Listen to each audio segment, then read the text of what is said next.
Welcome to the podcast. Well, thanks for the invite. Yeah, I'm super excited to have Chris Toy here today. And by way of introduction, I grabbed a few things from a 2022 Down East magazine article. Oh, yes. That I really liked. I think everybody should read that, where you're described as a cookbook author, educator, Renaissance man, and an early adapter. Early adopter. That's right. I could do both. Yes, you could do both. Yes. I think that must be why that came out, because you are certainly both. You grew up in Boston or outside of Boston. Yeah. Went to nearby Bowdoin College, then got your master's degree in teaching from Brown University. Yeah. Teaching morphed into becoming a principal at Freeport Middle School. And next, you became a champion and I'll say legend in the Maine Learning Technology Initiative, which was a landmark 2002 program where every student from the 7th through 12th grade in Maine received a laptop. Yes. And your success in that program propelled you into the life of a globe-trotting consultant, helping student tech programs get off the ground. And that career change allowed you more time to indulge in your passion for cooking, and specifically for teaching cooking classes. And when YouTube started, you posted easy, instant ramen egg drop soup. Oh my gosh. Which has garnered 1.35 million views to date, which is amazing. And your first published book, Easy Chinese Cookbook, came out a few years ago. And since then, you've released 4 additional books? 5 additional. 5 additional. So 6 books. total. 6 total, Yeah. okay. And today we're going to talk about early adoption, education, cooking, and a lot more. Oh my gosh. How much time do we have? We don't have enough time, so maybe we'll do it again. There we go. Chris, we could start in any of those places. Is there one particular you'd like to jump into? So, before we started, we were talking about, we try to do the things that we are. So when I think about that, I think about what kind of permeates everything that I've pretty much done and continue to do. And I would have to say that it's teaching. So everything I do, whether I intend it to be or not, ends up being teaching. And that seems to be how I'm recognized. So I teach cooking, or I cook. And when I teach cooking, we're fortunate it tends to taste good. It tastes very good. It looks good, right? But what people recognize the most is they leave thinking, I could do this. I could go home and I could do this. And that's really my goal. And when I first decided to teach, it really came to light when I was at Bowdoin College. And I was, taking the interviews for insurance companies and banks and the Foreign Service and things like that. Trying to figure out what you were going to do next. Yeah, what was I going to do? Yeah. And it didn't occur to me until I thought back on what types of things I enjoyed while I was at Bowdoin and before. And while I was at Bowdoin, I was a proctor. I was a teaching assistant in sociology, and the LaPointes actually got me at my first off-campus job, and it was teaching gymnastics to elementary school-aged kids and helping out with the Brunswick High School women's gymnastics team. And I looked back on all of that, and what I figured out was what I really enjoyed was getting people to do or think things that they either thought they couldn't do or had actually never thought about doing. And then I realized, oh my gosh, it's teaching. And I didn't have education courses at Bowdoin. So, I think it was kind of the liberal arts, broader thinking thing that Bowdoin helped me to do. Mm-hmm. And so I enrolled at Brown University in their 1-year master's program. 1 year's master's program. And their goal was to help people to think critically. Mm. They taught us that, it doesn't really actually matter what you teach. It's how you teach and the relationships that you create when you're interacting with people.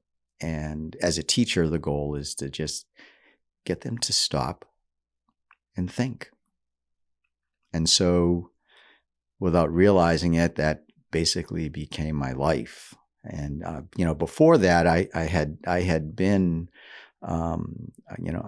a sports team captain. I was captain of the gymnastics team at high school, and so I was kind of in an assistant coaching position there, and I helped out with the women's gymnastics team, and it just kind of flowed into this teaching.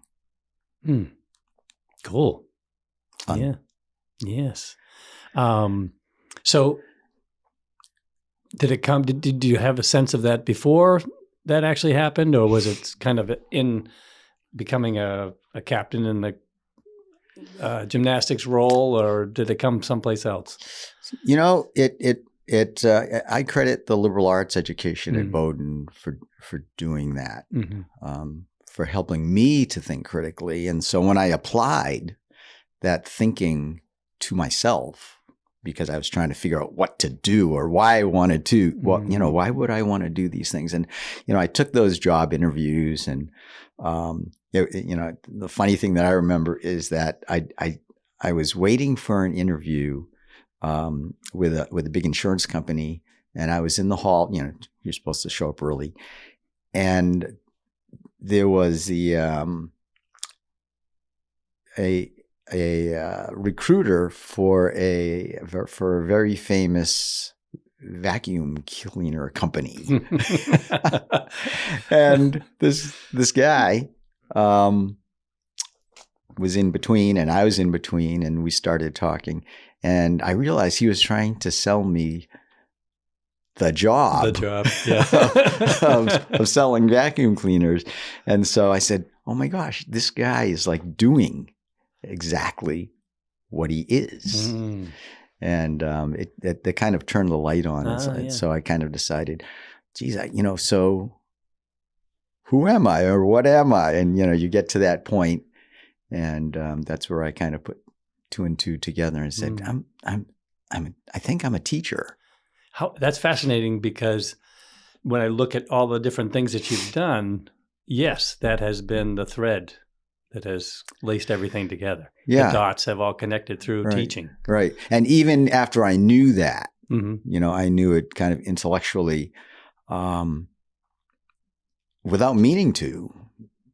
That's how I've done it. That's, it's kind of why I've done it, but the it is kind of beside the point. The why, is why do I do what I do? Because I want to teach. I want to help people to think as they haven't before, or do things they haven't done. So I've kind of turned all those things, whether it's writing a book, right? Sure. Or teaching cooking, being a consultant, they've all turned into teaching. And in each of those steps, your ability to reach a bigger audience has continued to expand, right? I hadn't even thought of that. Well, yeah, a classroom, that expands then to a high school. Yeah, being a principal, and then all of a sudden expands to being a consultant. And you were traveling all over the world, which we'll talk more about. Yeah. Excuse me. And then to cooking classes, the internet's hit the world. Yeah. And then to writing cookbooks that, anybody and everybody will be able to see. Well, that's a great observation. I hadn't even thought of that. Yeah. Well, that's because you are who you are, and you open people's minds. So you've taught me to think differently already. And we've only been together for a few minutes. There we go. But I do remember the first time that we met. And it was at a house that we had just recently renovated, right? Yeah. And I don't remember how it all came about, but it was a very intriguing property. And it was an antique house. Yes, it was historical. It was home. part of the historical tour. Yes, that's what it was. We It's were like Saginaw, the Saginaw Preservation's house tour, and we had somebody able to get us some PR time, and it was going to be a TV series, or not series, but show. And you came in and cooked in the kitchen for the local Channel 6 news. Right. That was we did Asian fusion, down east, far east Asian fusion. Was it? It was shrimp. It was lobster. Lobster, right? It was lobster egg rolls. Egg rolls. That's right. Lobster egg rolls. I remember the TV crew got to eat the test. But my point in bringing that up was I recognized at that time, I had heard your name before. This guy is special. He's on a mission, and I could see that. And then I learned more about you, and it was just fascinating, absolutely fascinating. Fun and games. Fun and games, yes. Yep. So, I just would love to hop there. So, well, no, let's step back. So, tell us a little bit about the globetrotting that you did, the consulting that you did, where that took you, because I think that's interesting. Yeah. So the story of that is, so I was the principal at Freeport Middle School, fabulous staff. And because of that, when Angus King was asked by people from outside of Maine, whether they were from the US or Canada or internationally, where should someone go to see this learning technology initiative in action? Some people think it's the laptop initiative, and it's not. That's not its title. Its title was and is the Maine Learning Technology Initiative.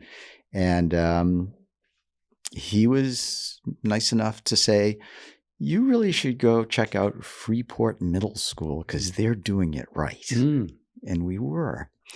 And so we had visitors from all over the world come. And, when that happens, it's kind of a self-fulfilling prophecy. When your students and your staff say, when they hear, well, there are some folks coming from Denmark that want to know what you're doing, or there's some folks coming from Canada, or there's someone from a national television network coming, and they'd like to see what's going on. Everyone's on. It steps your game up. Yes. Right. Yeah. So they would come. Some of them were skeptical, which was great. And some they of would the see, visitors yes, were skeptical. Yeah. Well, imagine that time. I think one of the quotes from Angus is when he came up with this idea. They asked him, or the legislature asked, "What are you smoking? What you're going to give technology to like middle school kids?" So anyway, but what would happen is they would come and they would be suitably impressed, primarily because what they saw was that the teacher wasn't the center of the teaching and the learning. The teacher was the facilitator. So students would actually ask the visitors to come and see what they were doing because they were excited. And when the teacher stepped aside in the classroom to talk to these people, the visitors, they immediately noticed that the students kept working. Because it didn't stop. Yeah. They loved it, but also because of the structure of it. It wasn't centralized. So that's kind of another teaching and learning thing. But what happened was that these visitors would, after visiting, they would take me aside and they would say, "So this is very interesting. Could you come to our country or come to our school and help us do this?" And at first, my immediate response was, "Well, thank you, but I have a job, right? And I have, I'm a principal. I can't leave. Maybe with the possible exception of someone from Australia because they're opposite, right? Right. But and it's a heck of a nice place to go. That's right. So it took me a little while. I was a little slow on the uptake, but it occurred to me, oh, wait a minute. These people are asking if I would like go to another country and talk about teaching and learning and education and help them do something that they hadn't done before. Yeah. So I took a deep breath and I talked to my wonderful wife and said, so what do you think if I wasn't a principal anymore and did some traveling? And her response was just amazing. You know, it almost made me cry. She said, you know, if you want to do that, I have your back. Oh, nice. It's like, really? Yeah. Like, we have kids in college. You know, get kids in college at that time, right? Yeah. And a few bills to pay. right. And you know, I have this like amazing job that I love, and you know, it's steady work. You know, all those kinds of things. And you're on a path to right, potential retirement. Yeah. You know, at some time. And so, but you know, she said, you can always, if it doesn't work out, you know, someone might hire you as a principal again if you didn't do it. So I made the leap and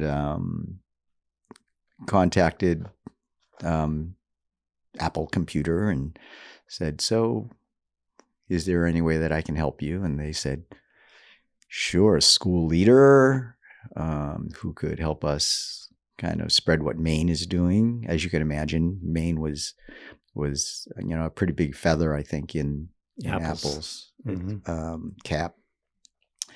And so it started. So I was traveling every week just about to... Where'd you go? Oh my gosh. Where was your first trip? The first trip was to Canada. Okay. Which part of Canada? British Columbia. British Columbia, okay. Yeah, which is beautiful. Never been there. Amazing. Their school systems are huge there. So, you know, so their districts are arranged by province. So, you know, equivalent to states, but they have fewer provinces, so they're much bigger than our states. And so I remember one of my first presentations was outside of Vancouver. And if I presented here in Maine to a whole district's principals, there might be a dozen. It was like 250 principals. Wow. But what was great is that, you know, Apple understood, which is why they were chosen. They understand education and how to do it effectively. So for this huge group, they brought in all of the technology and everything that I needed. So I didn't lecture at all. It was all hands-on. Really? Yeah. All 250, however many there were, had a laptop and they were working. They were working. Yeah. They had to set up a network because at that time, if you had that many people together and they're all online doing video and audio and, you know, what have you, it would just crash systems. And so Apple really, really helped out that way. But so I got to actually, again, I got to model, you know, the things that I believe. You know, I don't believe that lecturing to people for hours or days or even more than a half an hour is very effective. We just don't learn that way. We learn by doing it. And so I got to do that, and I got to do that all over the world. How did you Japan? How did you come up with your format or teaching plan, I guess, for this first one? I mean, that must have been took some thought. So the thought was, and it's always been this way, even when I was a teacher. So as a teacher, you try to remember what it's like to be a student. You know, what engaged you, what didn't. You know, what helped you to learn, and then keeping in mind that about students, I then, you know, as a principal, I try to keep in mind what was it like as a teacher. And as a teacher, what did I like and dislike about the professional development that teachers get, which is very closely related, believe it or not, to what's effective in teaching any student. So I designed all of my workshops so that they modeled effective teaching and learning. And it was never about, well, I have this agenda to get through and I'm going to plow through it. I mean, that's what lecturing is. Sure. It's like, okay, or, read the PowerPoint. Yeah. I mean, there's death, right? Yeah. And you got to get through all the 50 slides, right? Or it's not successful. Exactly. But if you focus it more on the learners, which you should do, and you give them a challenge, and you say, so here's the challenge. So what I'd like you to do in pairs, let's say there's a thing called think, pair, share. And in pairs, I'd like you to identify, the top 5 things that people should know about this problem. And then we'll narrow that down to, okay, and what are 3 or 4 ways that you can get people to understand and to solve these problems? The thing is when you start in pairs, no one can check out. Right? When you're lecturing, 60%, 70% can check out. And at the end of 2 hours of lecturing, everyone's gone, but you're still there. Yeah, you don't know that. So you kind of start with the small groups. And then what happens is you start to combine the groups. And as you go along, you have those groups share with other groups what they've learned until you've actually got the whole group. And now you as a facilitator are actually, your role is saying, so what are the top things that you came up with in your groups? And what happens is in the small groups, everyone gets to talk because you can't hide. Right. But when you get into the larger groups, there are those that are more comfortable talking. And there are those who are like fine with just sitting back, but they've all been involved. So you count on the people who are the talkers, who have been primed to share. Yeah. And it's always amazing, right? I mean, the numbers are smarter than me. So yes, I could have fed them all this stuff, but what happens is they've now kind of helped me just to put it up there. And if they miss something big, I can say, and have you thought of this? So I'm still, but seriously, like 99% of what I would have told them, they've actually figured out. And they figured it out in their context, not with you overlaying. Exactly. Right. Well, he's from the United States. Yeah. What does he know? What can he tell us about, what we know about, Canada? And, a really good example of that, which was really exciting early on there, was so these are principles. And so the problem that I gave them was, if you have 2 minutes to create a video to convince Chris Toy and his family to move to your district. And by the way, he has an elementary student, a middle school student, and a high school student. He's got 3 kids, right? How would you do that? And they just came up with these great ways, in 2 minutes. In 2 minutes. Right. Yeah. But to create 2 minutes of engaging content, relevant, but then they had to know more about me. So they would, as they were working on this, they would say, so Chris, what is your kid like? Right. Or, what do you and your wife, want in a community?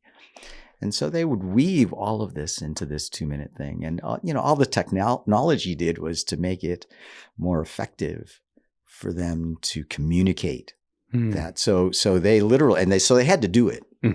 So, this is a multi-day workshop. So in the first day we get, everything there. And, but then what they started to do is they said, okay, we need to take a field trip to our own community and actually get video or photos of those highlights that we want Chris and his family to know about if they're going to move and stay in our community. And they came up with some great short videos. And then at the end, right, there's not this like final exam or final evaluation. What it was is we had the Academy Awards, right? Great. And so they presented, they played on the big screen. in the big work area, and they were all just amazing. And so, to get to do that around the world, that's not bad. That's not bad. That's not a bad gig. Yeah. So Canada, then where? Oh, where some else? other places. I went to Japan several times. You did. The Japanese were very interested. And Kuala Lumpur was a place that stood out. I don't know where that is. It's in Southeast Asia. Okay. So down in that area. The Philippines. Okay. Also went to Bangkok, Thailand, which is very hot. But very, very, the markets were amazing there, and the food. And the food in all the places was amazing. That was one of the things that I actually started to do, is I would ask the secretaries of the schools where people ate there. So I never went to a chain restaurant in all of my travels. So even when I was in Texas, it would be the local barbecue. The local barbecue. Yep. And, okay, so, where do I go? And then, I got to eat. I'm sure I had to watch my weight after a while. I can't imagine you're small framed. There we go. And I'm sorry. Go ahead. You're in Japan. Yep. Language. How did you do that? No. So as you can imagine, there's significant budget to this. And so a lot of the schools, not all of them, but a lot of the schools that I worked with were private schools. And so they were mostly expats that were, their families were there. So, I think all of them were, their first language in the school was English. Okay. So that's what I did. I did some public school work in Japan, but unlike in the United States, a lot of countries teach their kids multiple languages starting at a very young age. So I never really ran into having to speak a different language. Which was pretty interesting as well. Yeah, it's pretty amazing. Yeah. Mm. Well, and of course, I mean, the types of schools and systems that would be interested in what was going on would be the more progressive school systems. Progressive meaning, I think they'd be interested in technology. I also went to, I think I went to every province in Canada. So I started saying "a" a lot. But one of the, in Vancouver, that was early on. Later on, there was a pretty interesting one. I went to the Indigenous Peoples communities, and it was interesting. Their main drive for the technology was to record and preserve their culture. For many of them, their language was not a written language. Wow. And so they used the video to record the stories and the places. Place is huge for the First Nations.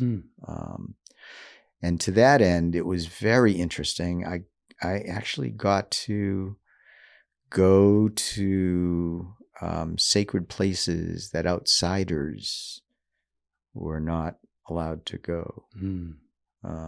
Isn't a lot of teaching trust? Oh, absolutely. Yeah, there's a saying that unless the students know that you care about them, they're not going to care about what you want them to learn. So that's huge. That's huge. Yeah. How long were you consulting around the globe with that program? About 10 years. And you put a lot of miles on. I did. I had the. I could go into all the lounges, and, and I got upgraded to first class. You know, anytime you could go first class. Yeah. So that was, especially if if you're heading to Asia, it's long. Mm-hmm.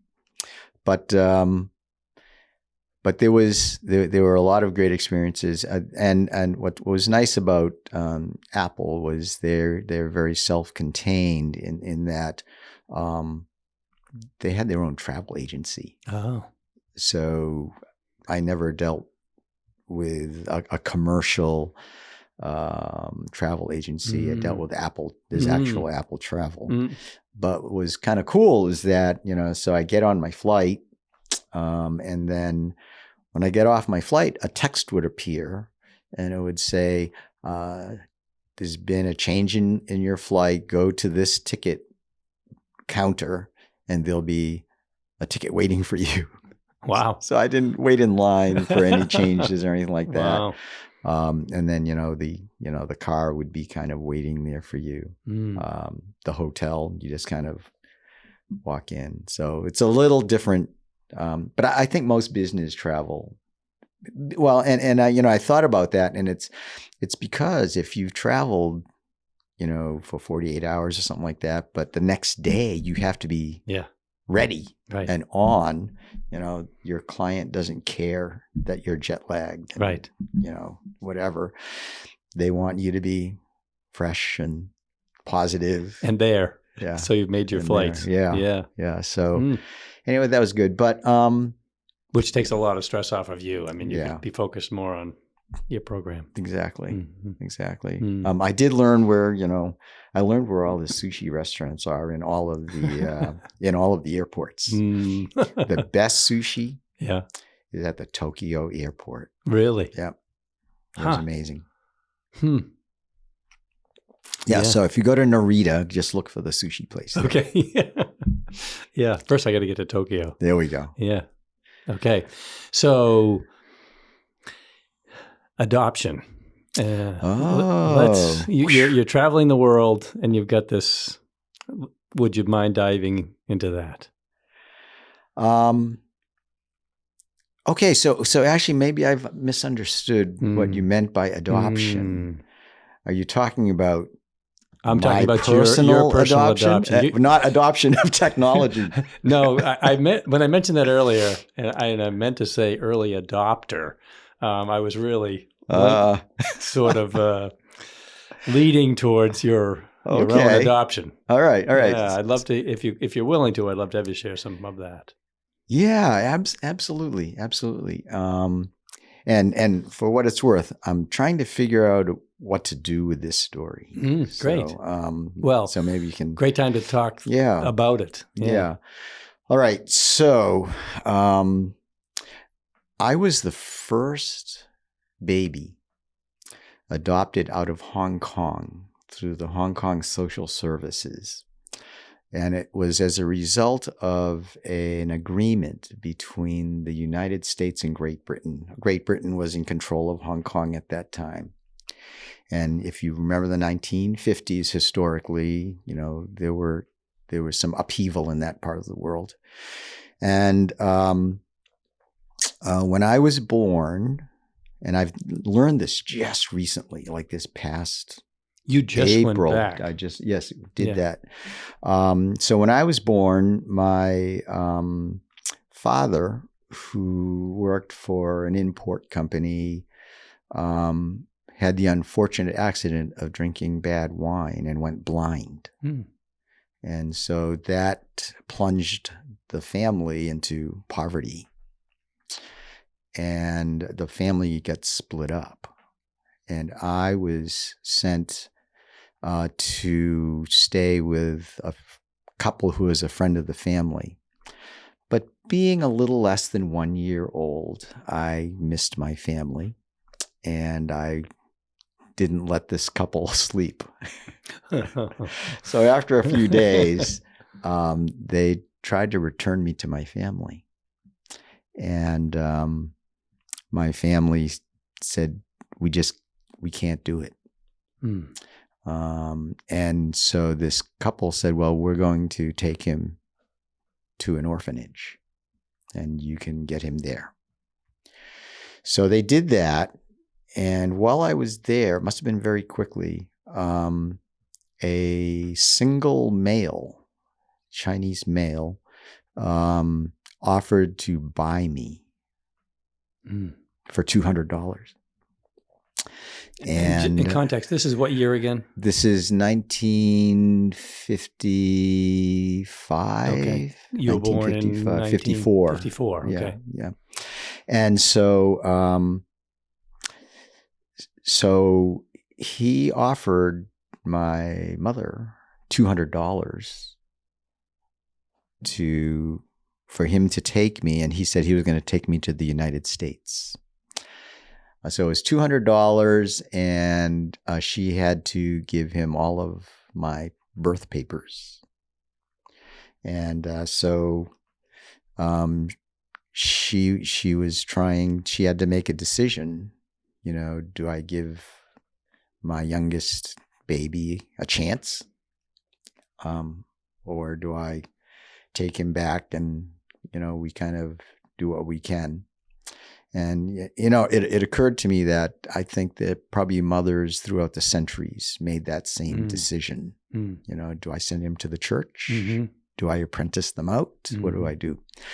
So she made the decision to take the $200, the papers, and the promise not to find her. And the promise not to find her. Yeah. And so that happened. So it turns out that this young man probably came to his senses and said, what am I going to do with a 1-year-old baby and try to get to the United States?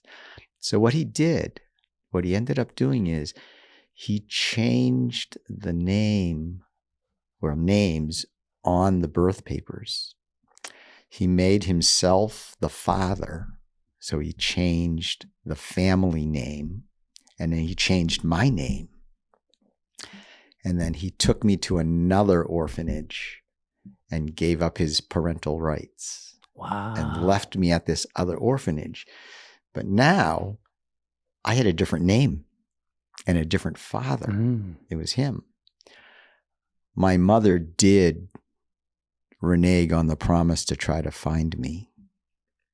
But she couldn't find me because on paper I didn't exist. So when she went to the first orphanage and said, "I'm looking for my son. Here's his name."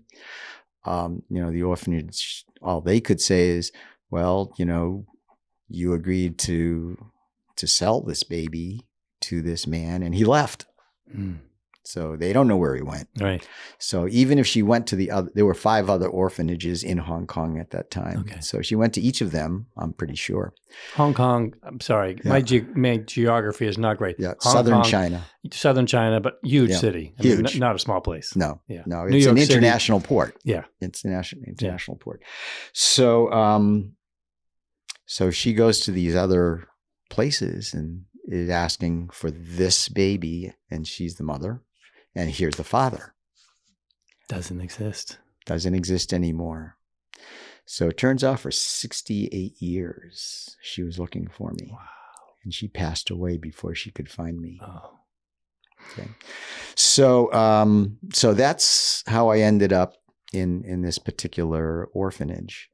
My parents, who have another great story, they met just before World War II.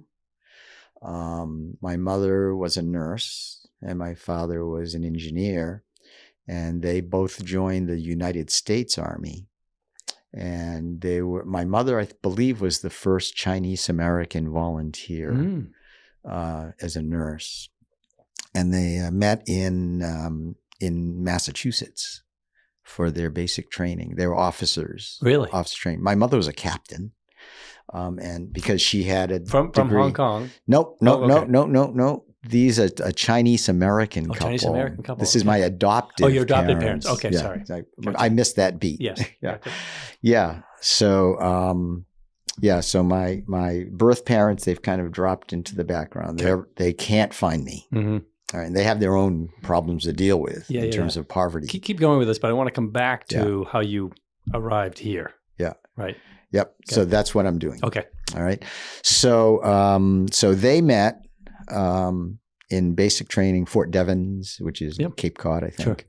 And so they had their training, and it's funny. I guess my mother outranked my father. Your mother was a captain. Yeah.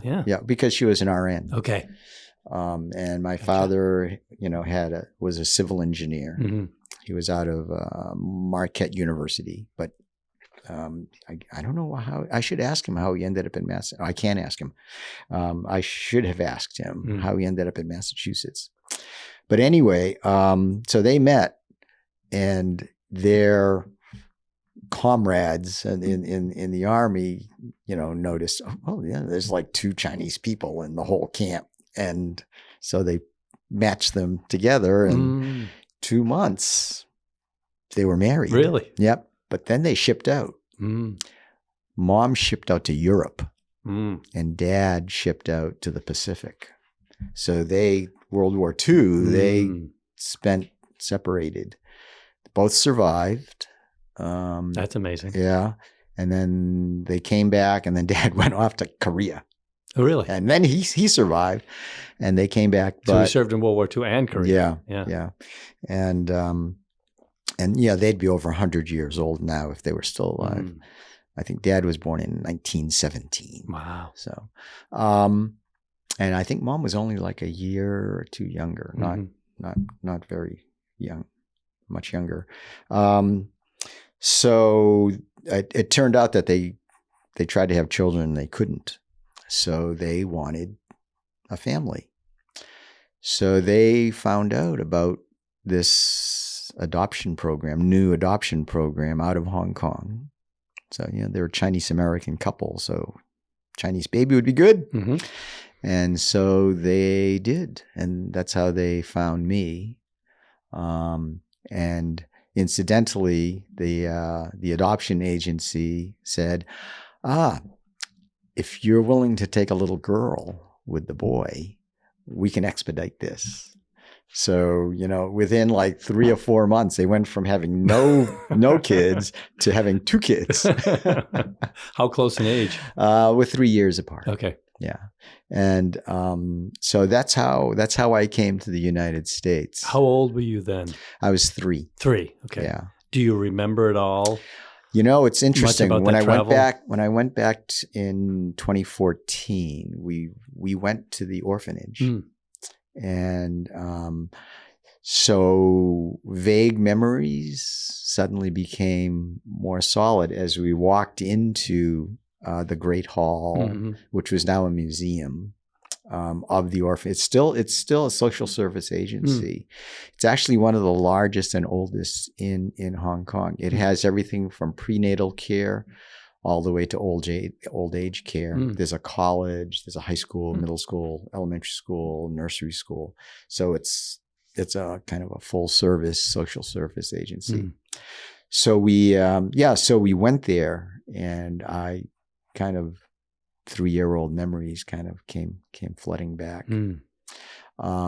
And I actually kind of connected to that as a result of, while I was at Bowdoin, a graduate student from the University of Hawaii, she was working on her PhD, contacted my parents and asked whether she could contact me as part of a study of adopted Asians around the world.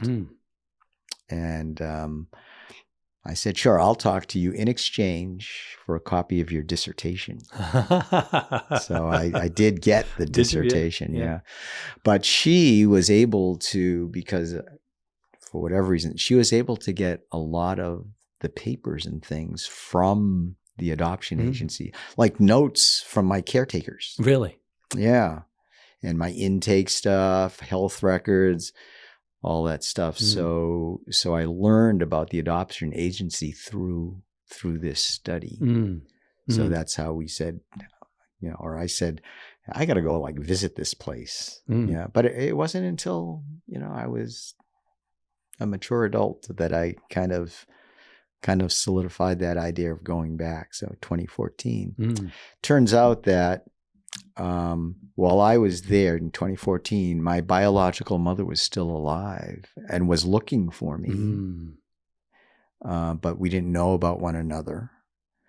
And she passed in 2016. So we missed by a couple of years, which was kind of unfortunate. You'll catch up sometime.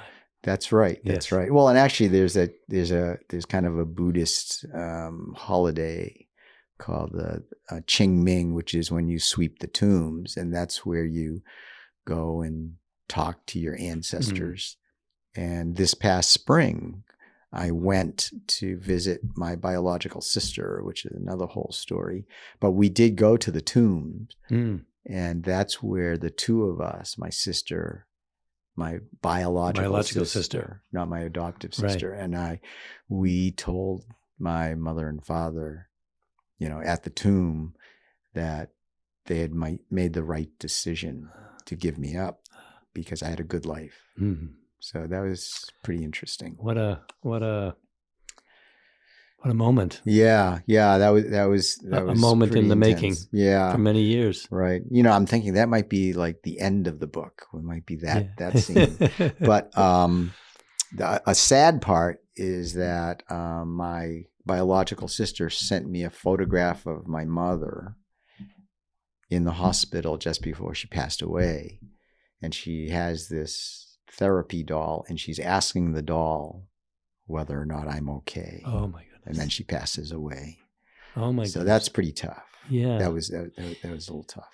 I'm sure tough. And she never give up. Never gave up. She didn't give up. And, my sister told me that her mother always hoped that her decision was the right decision. And, I think in hearing some of the family history there, it's pretty clear that it was the right decision, because we had a younger brother. So there was a baby born after me, and that baby didn't survive. And it was because they were too poor. The baby was sick. My mother couldn't afford bus fare across town to get to the hospital, and she carried the baby to the hospital. She walked to the hospital. Oh my goodness. And it was too late. Oh my goodness. So that could have been me. Yeah, it could have been you. Yeah. I think about the grief that your mother must have gone through, the struggle. Yeah. So we were able to put some closure to that. But so when did you find out from your adopted parents that you were adopted? From the very beginning. They'd never. Okay. Yeah. So the cool story for that is that, so I grew up knowing that I was adopted, and I totally remember my mother said to me, it's interesting, the mother seemed to have the center stage in all of this. She said, you're adopted, and what's special about that is that you know that you were chosen by us. You did not come to us by accident. We had to go through a process to get you, so we chose you. And so that was pretty intense. It's like, it's right. It's true. Yeah. Right. I was just listening this morning to a podcast. I won't go into details, but they talked about the miracle of a life, and the fact that these two things within a body happen and come together, and they don't hit that one, they hit this one, and it creates this person, and the uniqueness of that. And I just think about the uniqueness of adoption and how you ended up with these parents, and where that led this story to. Yeah, there have been times in my career where I've, I'm sitting in a school board meeting, at like 1:00 in the morning or something, and they're haggling the budget. Yeah. Right. And so I'm sitting there and I'm going like, wow, how did like an orphan from Hong Kong end up at this point, it would have been like Gorham, Maine, how did I end up in a school board meeting in Gorham, Maine at 2 a.m., kind of just being involved in this kind of a situation. Yeah. And that's so special. And in reality, how is anybody where they are at that moment? Exactly. Everyone, and so, I don't care if this makes a tape or not, but so archetypes, everyone is the hero. Everyone is the hero of their story because the hero is on a journey. Sure. And it's a mysterious journey. No one remembers their origin, right? You already exist by the time you realize that you exist, and we don't know the end, right? Whether it's, you die in your worms or, something happens to your energy or whatever it may be. So that's the hero's journey. Yeah. And so that's kind of how I kind of view it, not hero as in someone who does something extraordinary, right? But just the hero that's going through that journey. And there's challenges, there's helpers along the way that come and go, right? I mean, whether it's Gandalf or Boba Fett or whoever, all those archetypes and symbols and everything like that. So Well, think about it. Your parents have helped you along the way. Right. Your wife helping you along the way. Right. And then they're gone, but they're still here. Yeah. There's and so you don't, and we still don't know the ultimate purpose or what's it all about? What's it all about? Yeah. Would you just go into a little more description about the program that came out that allowed you, and you literally are the first child in this program to be sent away? Yeah.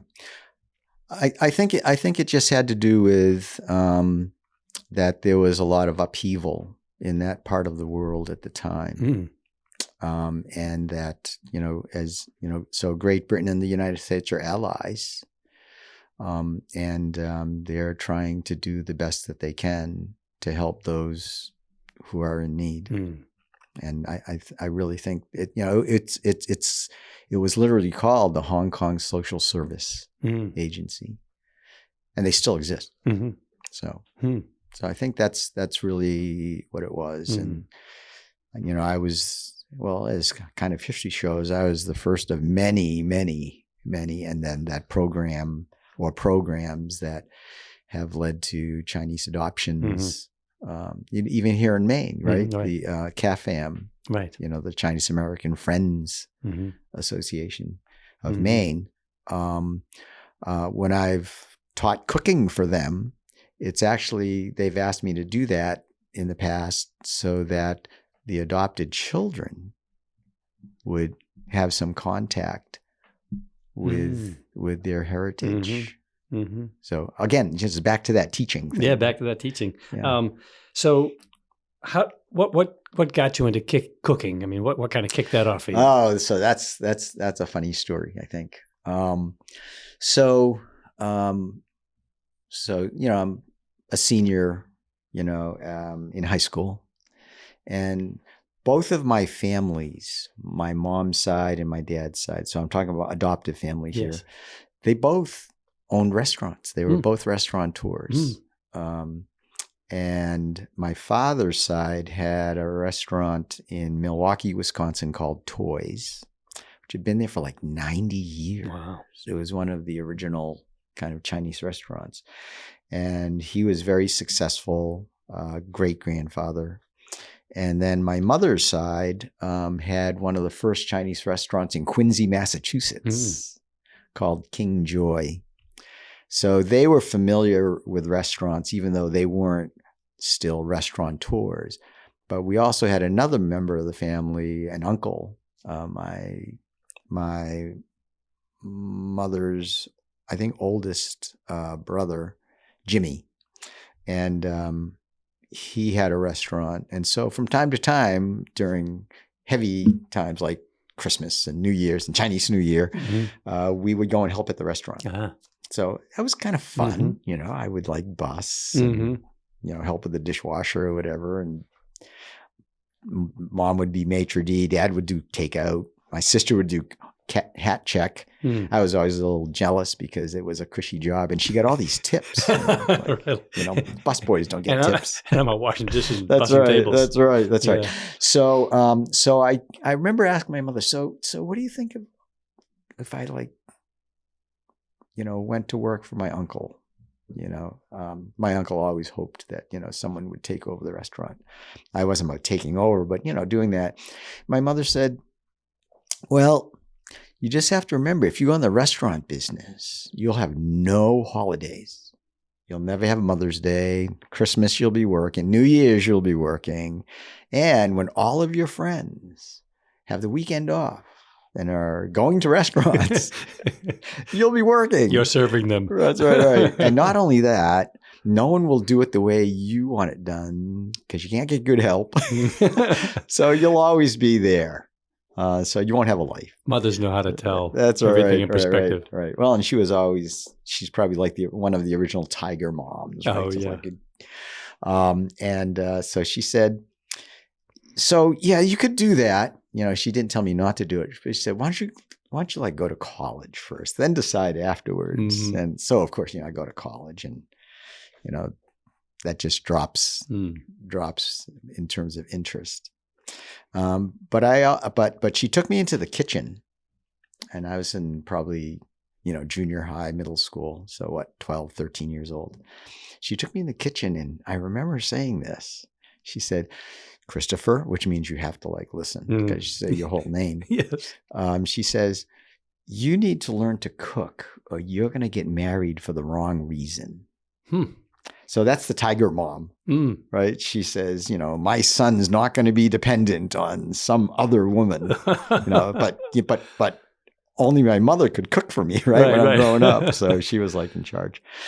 So she taught me to cook. So I would kind of watch in the kitchen and see what's going on. And then from time to time, she would let me do things. So I did enjoy that. And it's, possibly because it's time with my mother, of course. But also she was a really good cook. So, whenever we're active in the church, and she had 7 brothers and sisters. Wow. And so we all kind of lived in that area. So when we went to church and church suppers, my mother and her sisters, provided a lot of the food. And so they were in the church cookbook, that kind of thing. So I got a sense of recipes and cooking and, what food should taste like. And cookbooks. And cookbooks. And so I learned to cook. What she didn't tell me was that if I knew how to cook, I would be attractive to co-eds in college. So there were some date nights that I didn't have to go out and spend a lot of money. I could actually say, so would you like to, stay in and cook? And maybe a few of the dates, maybe that's the only reason they came, to have some home cooking. Yeah. But it was also very social.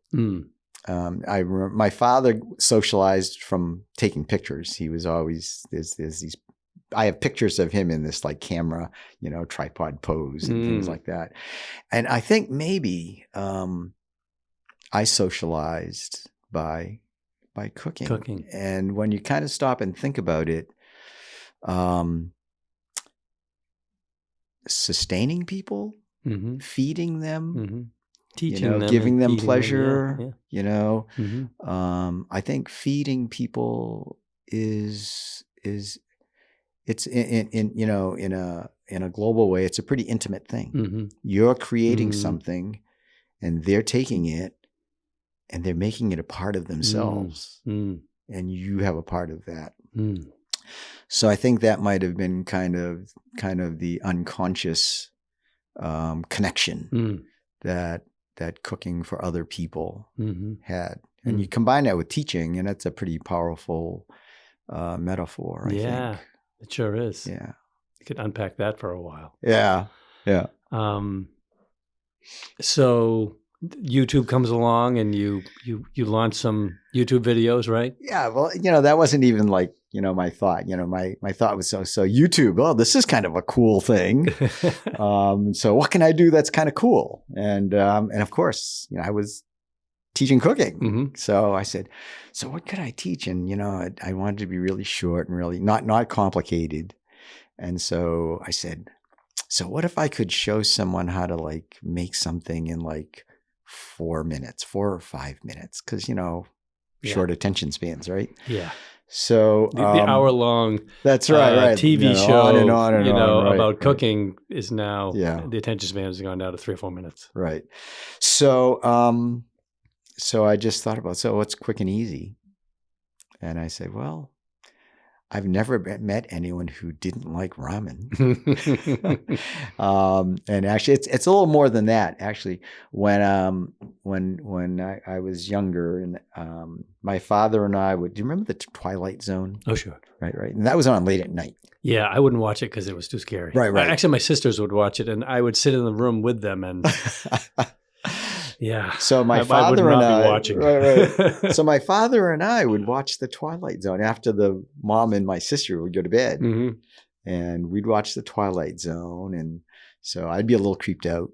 So we would have like a midnight snack, and so what's comfort food? Yeah. Right? It would be this ramen. So Mhm. he would make me ramen, and when I was in college, they would, I guess they thought Maine was like the backwoods and there was nothing here.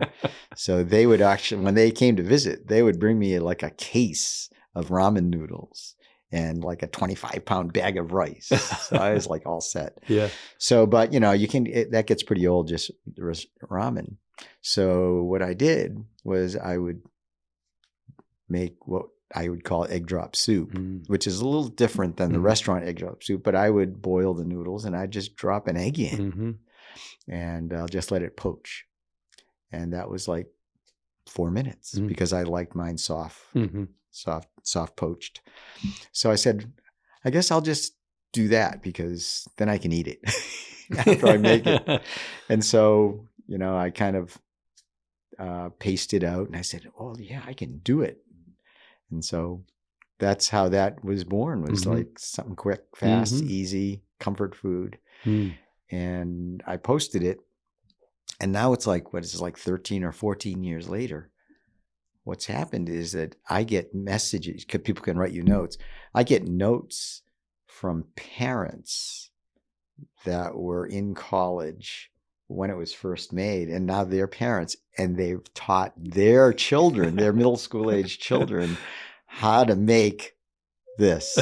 So it's like this next generation. That's amazing. So one generation is teaching the other generation, based on this. But I make it a point that if anyone watches my YouTube video on making instant ramen egg drop soup, I always write back to them. And that's kind of become, at least for that channel, that's become my brand. People have actually said, and this is pretty funny, more than one person has says, legend has it that if you comment on this video, the creator will reply. And then I wrote back, sometimes the legends are true. And it's great fun. So that is awesome. Yeah. I mean, I think that's the educator in me, right? I mean, as a teacher, you don't ignore anyone's question. Right.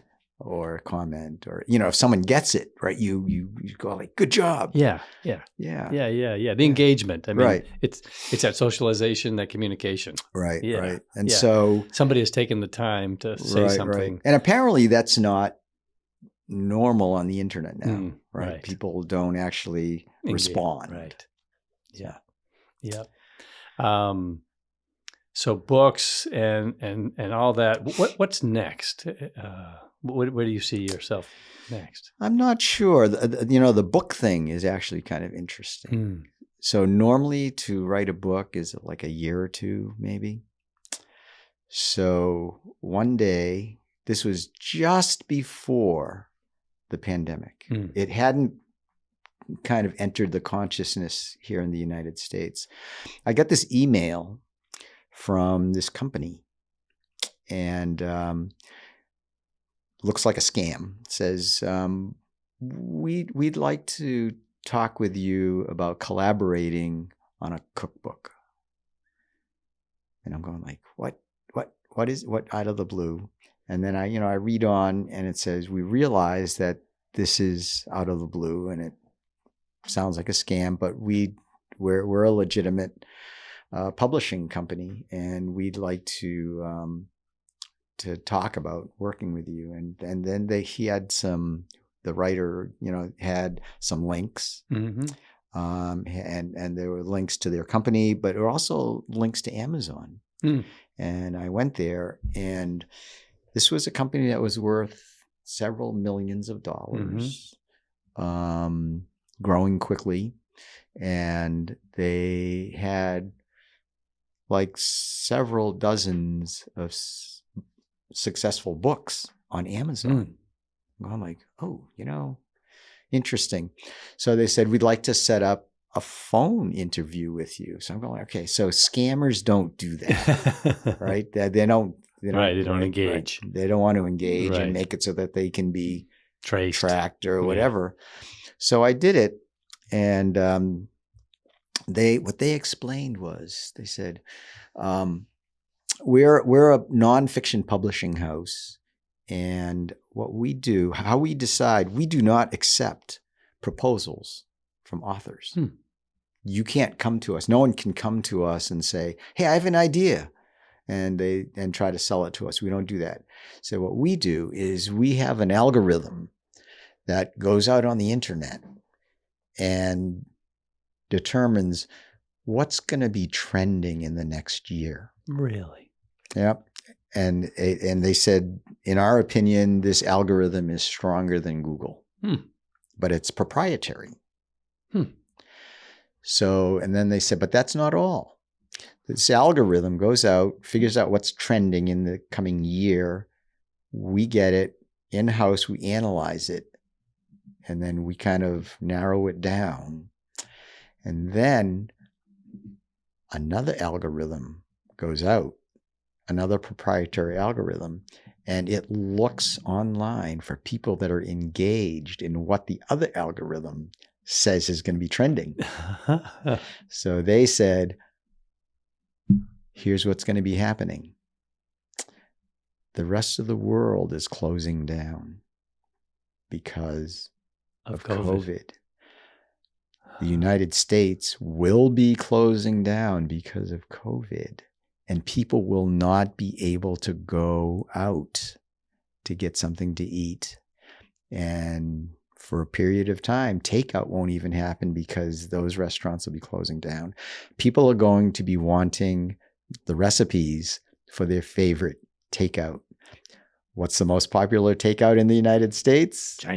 Chinese, right? I mean, every little burg has it. And so they said, we found you, because I asked, I said, so why me? They said, we found your YouTube channel. And they said, do you have any idea how many subscribers you have? And I said, I did, because I hadn't paid it. I didn't know. Yeah. I knew I had people because I would respond to people, but I never kind of tracked, analytics. Yes. Right. So, 13 years of analytics, all added up. So they said, you at that time, they said, do you know you have like 15,000 people? Anytime you put something out, 15,000 people get it. I said, I had no idea. And they said, well, we found you, and that's your audience at this point. And then they said, we also know that you're on Facebook. We also know that you, contribute to professional organizations and the conversations and things like that. So they said, don't, it's not in a creepy way, but we have researched you. And they said, you can spell. You're a good writer. Interesting. Yeah. You're involved in, professional organizations. You, as a consultant, you're comfortable communicating. So they said, so all those things tell us you're not like a whack job. Mm. So we're interested in collaborating with you to write a cookbook about Chinese takeout recipes. Mm. That's fascinating. And so, and they said, we also have an algorithm that actually lets us do this in 3 months. I'm going like, wait, a book in 3 months? I know people have written books and that doesn't happen that way. Not good books. Mm. They say, well, what our algorithm can do is it can create the essential outline for the book. It tells us what people want to know. And then your job is to write about that. Mm. So you know what it is? It's like Mad Libs on steroids. Mm. It's exactly what it is. Yeah. Right down to how many words Mm-hmm. you'd have on these particular topics. Mm. And, what recipes people are looking for, what introductory stuff they want, what particular skills are needed to execute the recipes. So I said, oh, all right, well, this is interesting. And they said, you can look at the outline, and if there are changes you want to make, we'll do that. And then they said, we don't do writing on a percentage basis. It's a fee up front. Mm. Ah. So if it doesn't do well, you're still going to get paid. If it does really well, we do well. Mm-hmm. And you've negotiated what you think your time is worth. Mm-hmm. So like no risk for me. Mm. All right. So I go like, okay, send it to me. And I look at this outline. I go like, wow, this is like the book I'd write. Really? There was like no changes that I could see. Wow. And they said, okay, so here's what's going to happen is you're going to be assigned an editor, a writing editor, then an art editor, and then a total book editor. And you're going to meet with these guys online once a week. And you'll have these writing deadlines like every 10 days or so. And the contract is going to hold you to that. So, I mean, so as an educator, deadlines, I understand, sure. that stuff. And I said, okay. So I figured out how much time it would take and, over the course of 3 weeks. And then, we would just kind of go for it. I know 3 months. 3 months, yeah. They were true to their word. I got introduced online to these editors, and I Googled the editors, the names and everything. I was like, oh, like these are like real editors. Like they're in the biz. And we edited, we wrote. I learned a lot about, at least from what I can figure out, writing. So, the first couple assignments that I got, one was introduce yourself. And it said X number of words. And I said, so I'll just do it. And so I ended up using twice as many words as I was allowed. Uh-huh. But what was great is because I knew the number of words, I could go through and I could actually whittle it down and say, well, that's not important enough, or, well, that's redundant, or that's wordy. And it wasn't hard to edit myself down. It was actually kind of an interesting little puzzle, right? And that the same thing happened when I started doing the recipes and the explanations. Is I was very wordy, but I eventually got much better at being clear and concise. All those things that your teacher, your writing teacher would tell you to do. Yeah. And they literally walked through that process. And they must have a huge art collection, because they were able to, so if I said, shrimp and lobster sauce, they said, no problem. And they just got this amazing photograph of shrimp and lobster sauce. I'm not guessing they set up, but shrimp, they bought access. They must have a huge collection. If they have those algorithms, they have everything, right? Yeah. So they probably just plug in what they need. They worked with me on the design, which was great. Mm. So, Chinese symbolism, colors, their meaning. And then they produced the book, and, I get to buy them for half the price, and I can then, sell them to whoever.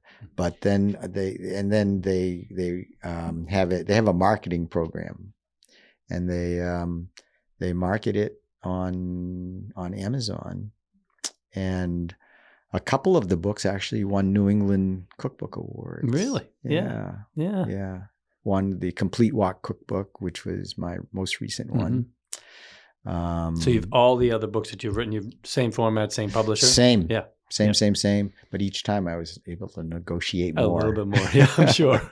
and I knew that I had hit their limit when, they kind of pushed back a little. I said, okay, so this is good. So a pretty different way to publish, and so disruptive. And so that in and of itself was very interesting, to actually engage in a disruptive player in a pretty old industry. And at a pretty disruptive time in history. Yeah. And so that's how I got 6 books. It would all happen during COVID. Sure. So it's the last 2-3 years. And it started just before because that algorithm predicted that was what's going to happen. Wow. Yeah. Yeah. And what happened for a while is that I'd finish a book, and about 2 or 3 weeks later, the editor would contact me and said, "So, what do you think about this idea?" So whatever their algorithm said, do this, and of course, like a consultant, right? If someone says, "So, could you consult on this?" You go like, "Sure, give me a little time, and I'll figure that out," right? And but they always came to me for something that I actually did a ramen cookbook. Well, which makes sense. Sure, yeah. And then they asked if I could do, I think, 3 stir-fry cookbooks. So we did that. Great fun. Yeah. Well, I would say, as we started in the beginning, Chris, you definitely are doing what you are.